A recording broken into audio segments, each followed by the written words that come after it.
Hello guys, andito ang naadiri ang mga taga Edmonton ng mga Bisayang dagko.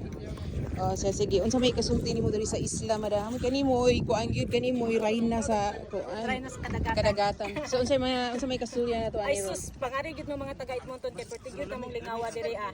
Daghan kaayo. Mao pay pag abot namo sa diri ah. Mga Na siya oysters, clams. Yes. Yeah. Then sa ayon sa kay kuwaon, pwede rin nimo kubkubon pero ayaw mo kalimot pagdala og gloves. Naabag yung kuan information. Shoes ako ray wala. Bitaw joke lang. Si Janet shout out daw sa mga person dito. Tanawa sa araw sila. Nanguha na. Oo. Nani si by the way guys, nangani ni sila namalit ni sila license guys ha. Kay di man ta pwede manguha og wa tay license guys. Taga Cebu mi ha. Taga Cebu dai ni mga Bisayang dagko. Taga Cebu, taga Bohol. Mga French na sila. Mga French. Cebu. Merci beaucoup. Cebu og Leyte. Hay taga Ormo. Oh, dato ara.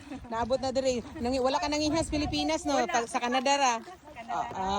Lingaw kay diri ah. Shout out ko sa humanghod niya si Discarding Mike Vlog.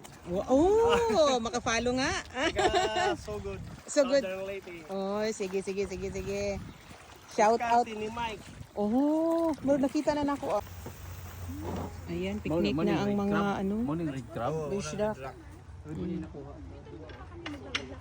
Ara na, nagproblema na sa silahang mga kuan barbecuehan lutuan di naman manandar ni noon. Dana may crabs, napad may oyster, ug ang mga gwapa nga taga Edmonton.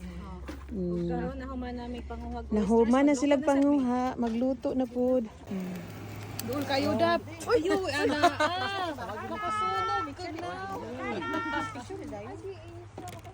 Wow. Bilo dito pag Ang tanawad ba nangahilom na sila kay busog na. Ngaon nagdumot. Oh. Tawa lang. Wala na ay sorry lang. Hala. Seryoso Rowena. Oh. Thank you so much guys. Thank you so This is for today's video.